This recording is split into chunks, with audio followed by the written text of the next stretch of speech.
Hello, everyone. Happy May. Welcome to our monthly working group forum. We have 3 things on the agenda today. First, Stefan is going to talk about his new proposal, the intent to enable MTLS for syslog drains. Then Carson's going to discuss a new RFC about approver requirements. And then Jovan is going to talk about challenges from the new Logger architectural changes. So Stefan, you want to take it away? Unmute, okay. Maybe best I share. Try to share. Yeah. I guess you see my screen. So basically, we already shortly announced it some months ago that we are looking into enabling client certificate support for the syslog drain, so that we have MTLS and not only TLS, both for the syslog protocol and for the HTTP protocol. In the meantime, we did some POCs on our sides, and also additionally, we have increasing customer requests to these features, so also more support from our management to implement this feature. And now finally, we come up now with a proposal. We created an issue in the Logger agent release, mainly because most of the changes have to be done in components of the Logger agent release. Another part will have to be done in the KP release in the cloud controller. But I think we created it here because this is the main part. Maybe a question later on is how to involve the people from the KP release best. So the main content we created in a Google document. So old style, like we have done before in Cloud Foundry, have discussions on Google Docs. And yeah, I don't go into all the details now, maybe just a short overview on the components which are involved. So basically there are 3 parts. The first one is the cloud controller on top. Second one is the syslog binding cache, which is located in the scheduler. And the third one is when the syslog agents, which is located on the VMs, which are writing syslogs, like the Deco cell mainly, but also other VMs, like the router and so on. Yeah, so the POCs we did worked out in a way that we just make use of the existing user-provided service possibility to add credentials to the JSON and just add the client's certificate and a private key to the JSON field, store in the existing database.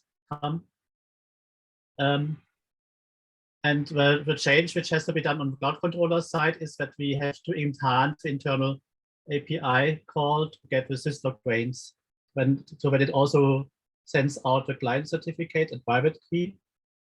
I think Ben, you already did some great feedback on the Slack some months ago, and one is about potential load on the platform on these components, and also we did some load tests and saw if we have thousands of such bindings, which may be possible on our big installations, then these calls get quite slow.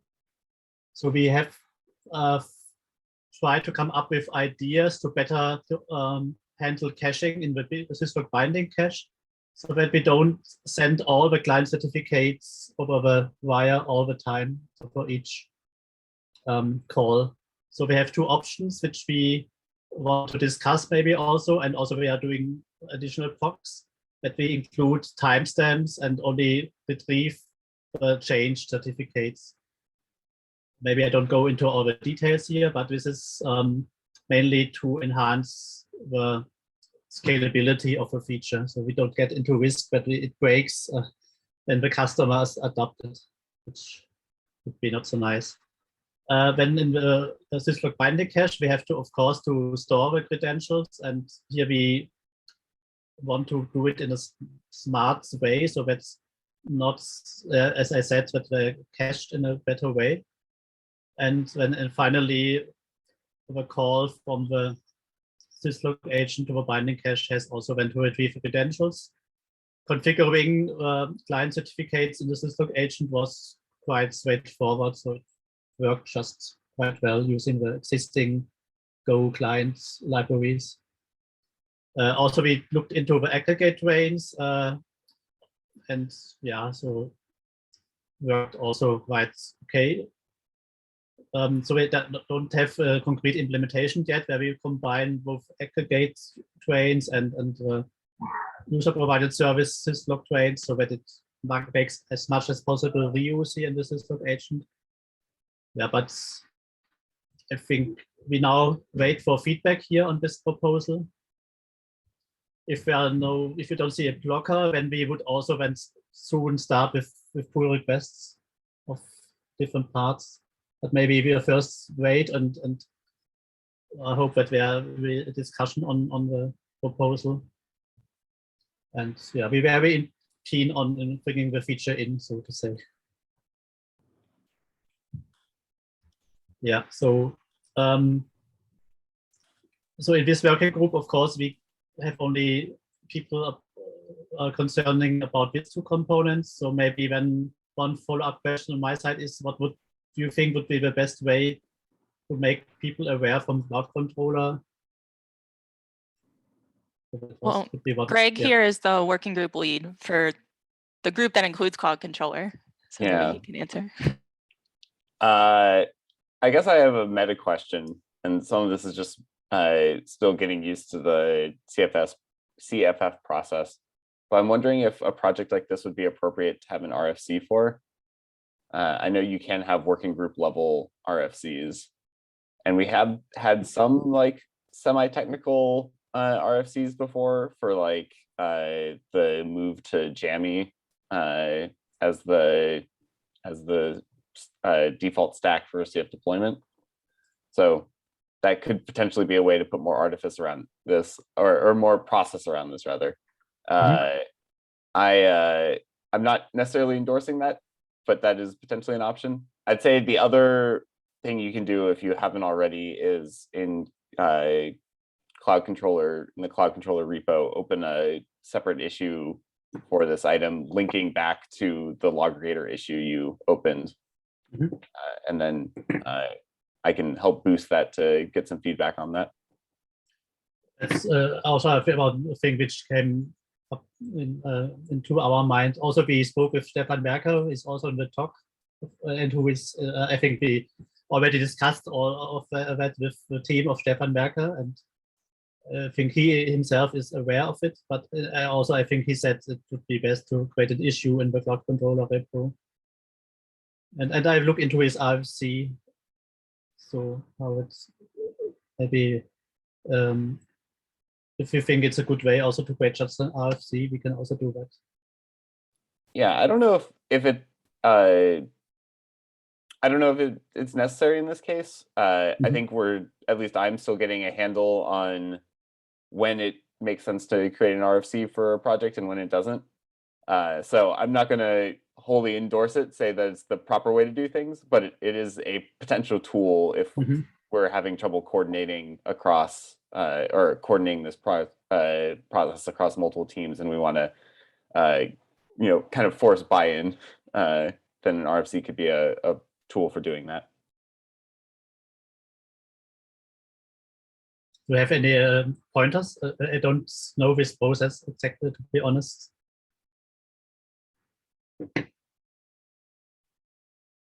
Sorry, can you repeat that last question again? Do you have any pointers to how it looks like? Example RFCs, because I'm not so familiar with this process so far.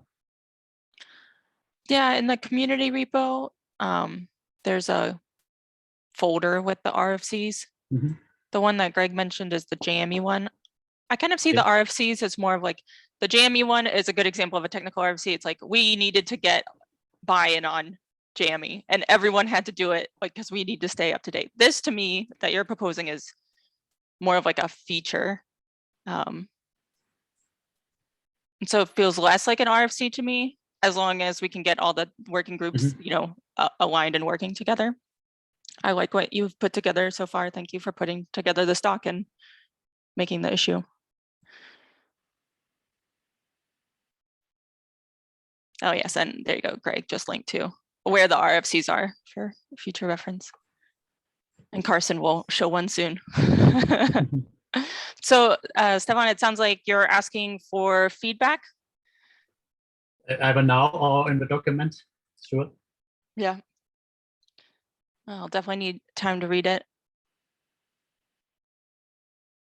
If there's nothing from anyone here, looking at Ben immediately, I'll say, yeah, feedback on the doc. I think I have some feedback, but Oh, yeah. I can share it afterwards. Great. I can try to share it in Slack or on the GitHub issue. Yeah, I sure. like it a lot for the most part. Great, that's fine. That's important for us because I think you are the expert now. Yeah, thanks. I'm looking forward to feedback, and thanks for having me here. Yeah, is there any kind of deadline that you would like to set on this feedback? Like you would like to hear before a certain date? No, not a real deadline, I would say. I think, yeah, not after summer, but yeah, as it's convenient for you, so don't have fixed deadline.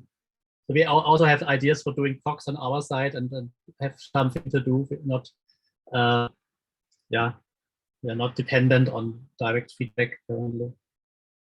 A lot to learn from our side also. Great. Thank you so much. Thanks.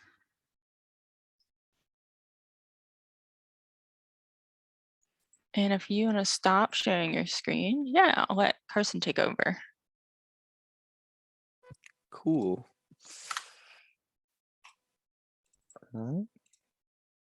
Everyone see that okay? Saw some nods. A few weeks back, Amelia and I identified an area of improvement within the working groups. The main problem point was it seemed to be really difficult to add folks as approvers within working groups. The current requirements being pretty stringent and narrow. Reviewer of code base for at least 3 months, primary reviewer for 10 substantial PRs. Don't know what substantial means, not defined. Reviewed at least 30 PRs and nominated by working group lead. We have been working with the TOC to change those requirements and make it make the acceptance criteria broader in order to bring in more folks who are, contributing in some substantial way to working groups, but maybe aren't specifically focused on PRs. Specifically, some areas of ARP and other working groups maybe don't have enough PRs to easily meet that number. So we've expanded the number that we've expanded the range of things that you can review or do to get nominated, to involve submitting PRs, submitting issues, reviewing issues, and contributing to technical discussions. The number has shrunk also from 30 to 20. We think that this is going to make it a lot easier to bring in people who care about the working groups now, and hopefully create a flow that eventually leads to the standardization of everyone as approvers who deserve to be approvers. So we're pretty excited about this. That is the small pitch. Does anyone have any questions about this?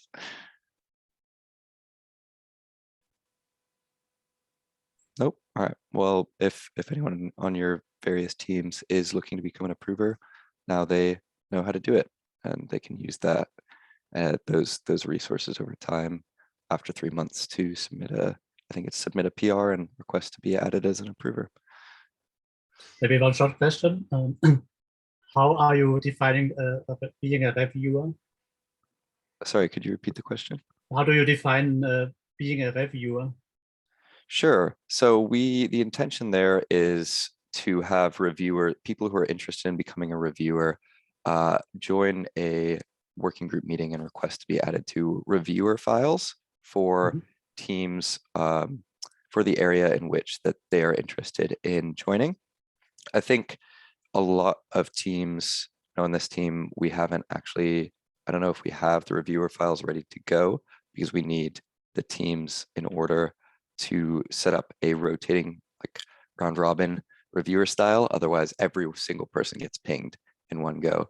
So we're not quite there yet, but it theoretically would be request your working group to add you as a reviewer to the to the working group's like kind of reviewer sub team that gives you no write permissions, but means that you will be pinged on any given issue or PR that is created.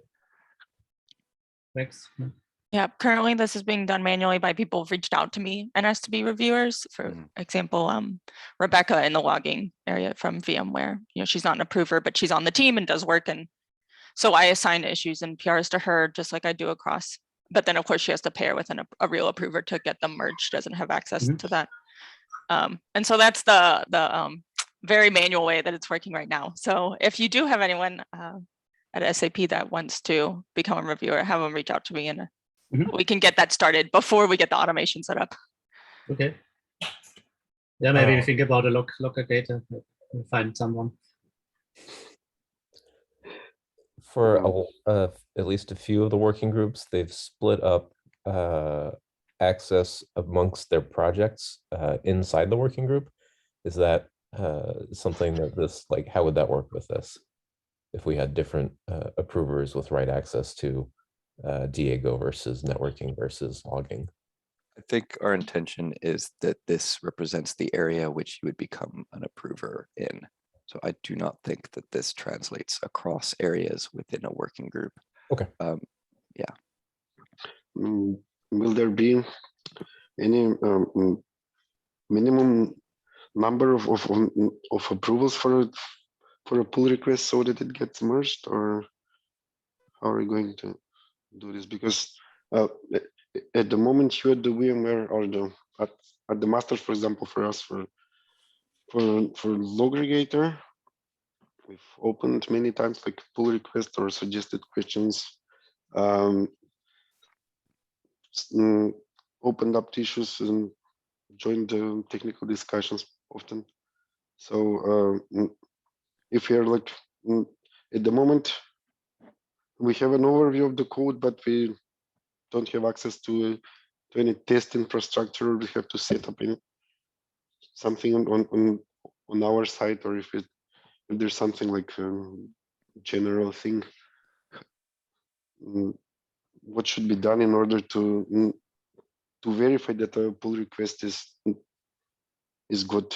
Do we need like a second pair of eyes to check a pull request, or as you said, we get a reviewer list and someone is automatically picked from this list, and here you have five pull requests to review.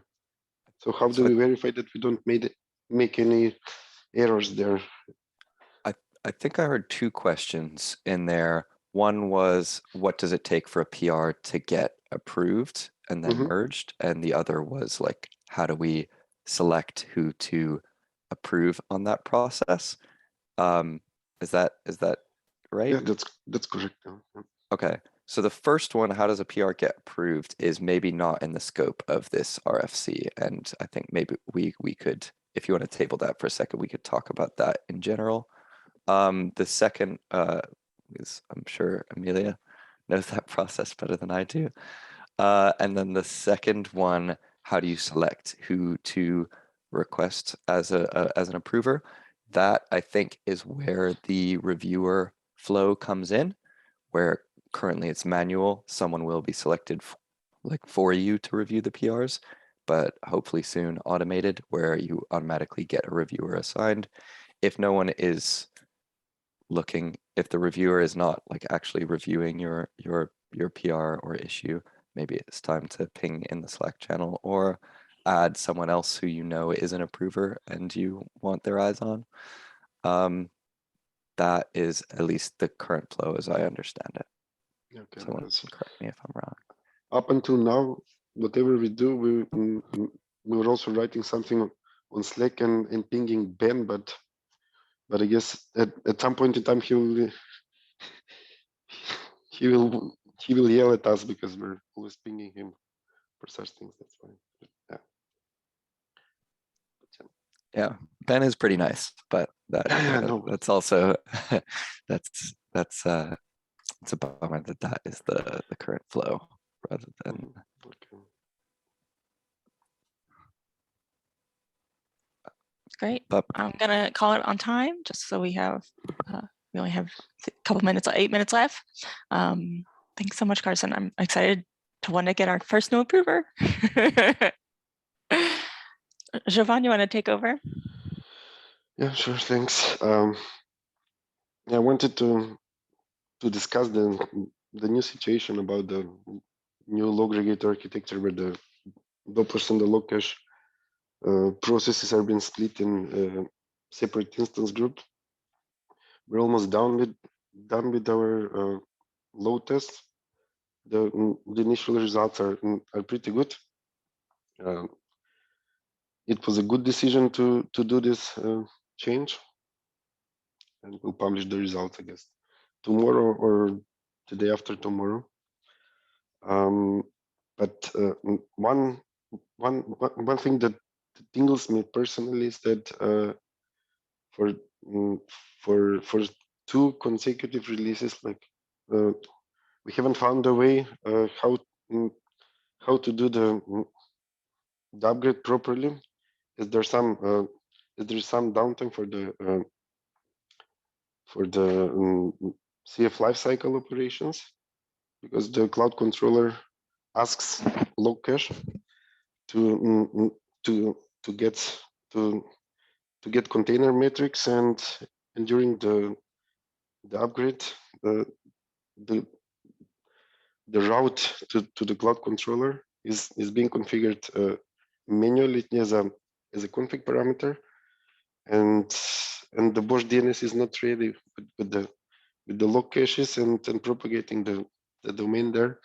So we in the Slack discussions, we always see different approaches, like change the deployment order, try to play around with the domain. Now at TCP we were discussing what would happen if we use a cloud controller parameter which instructs the cloud controller to use the traffic controller instead of the cloud controller, instead of log cache to get the container metrics. I know it's like but I think that we need a unified solution what to do there in the CF deployment.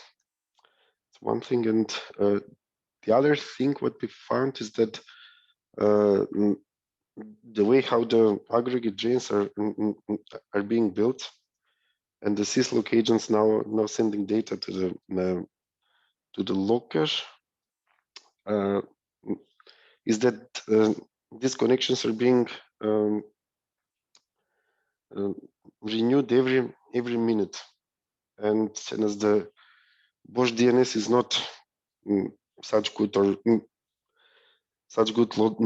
load balancer, it simply selects one node, and the log cache node gets some extra load to handle, and we have drops, which is like a technical limitation, I guess, of the whole thing. And which from time to time it's really it's really hard to define how do we scale the log caches properly so that they can handle this load. Even that we found out some their scaling limitations, but we see that that they're pretty happy accepting load, but at the end, when the time comes to write the log envelopes to log cache, it fails on Ninja. So it's not that good, but I guess we have to accept that. Maybe we should document that somewhere in the official documentation as well. Yeah, I'll write something more in the logging and metrics Slack channel when we're done with the tests, and we'll publish our findings as well.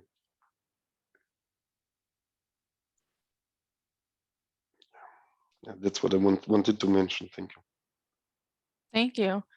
So these sound like these are two separate things, right? One is like the control time Yep. downtime with the Mhm. recent upgrades. Is someone from, I have not been a part of this at all. I've like just seen it on the peripheral. Is someone working on that in the VMware sphere, either from Cappy, Greg, or from the logging team, Ben?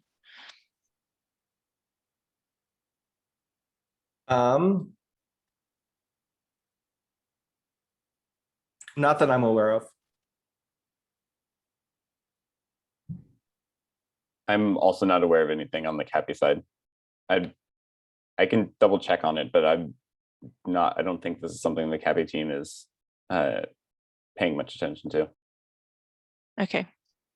I'll spend some time looking at it today. I have time. So that way at least we can have a VMware point of contact for this issue to make sure we're all looking at it. And was this a side effect of breaking log cache out into a separate group? Yes. Yes, the problem comes because in the canonical Civ deployment, the API nodes are being updated before the log cache nodes are being spinned up, and there's a configuration change for in the API nodes, and they're asking for a specific domain which at that point in time is still not available, or there's no one to serve these requests, and the CFCLI requests are failing with timeout, and so some timeouts of maybe like 400 to 500 seconds. My last recollection of the issue is that there's for the most part, if metrics are unable to be gotten, it should still be able to deploy apps, but I don't remember the specifics of how and Yeah. what. Yeah, Exactly. Also, it's in Slack there was a discussion. It's still possible to deploy apps, but the push takes minutes, sometimes several minutes, because it always waits for the stats metrics from the container. And if it takes too long, when on our side we have also timeouts on our tests, and then we have some alerts, and some people who are looking at platform alerts will think there's an outage, and also customers will have to wait very long for the CF pushes, and maybe they also have timeouts on their side. So I think this is a main issue, where the CF push takes too long because it waits for the stats endpoint, and it also, even if it times out, or even on the API side, it will get a 200 response, I learned, and still the cloud controller just ignores that there's no metrics available. It seems that everything works fine, but the cloud controller doesn't get the metrics in time. And when you do like CF up afterwards, you might also get stat server not available or timeout during the update, but afterwards everything's working good. It's a performance issue that we're measuring on our side, and about the CF push, how long does it take? Maybe and our updates usually take 2 or 3 hours, because we have maybe 150 API nodes, maybe 60 Go routers or so. And so it takes just some hours, and we then would have 3 to 4 hours degradation of the CF push. Okay, thank you for that context. If that's already all written somewhere, or like in a Slack that it sounds like, do you mind sending that to me, Jovan, in Slack? Just because I haven't seen that. Maybe we can start an issue or something to track if we want to try to fix this, or at least mitigate. Okay. Let's see what I can find out and contact you. I'll write something down. Thank you so much, everyone. If there's nothing else, I think we'll call it a meeting. And of course, I'm always in Slack, always in the working group chat if you need to reach out. It's good seeing you all. Have a great May, and I'll see you next month. You too. Bye. See you. Bye. Bye bye.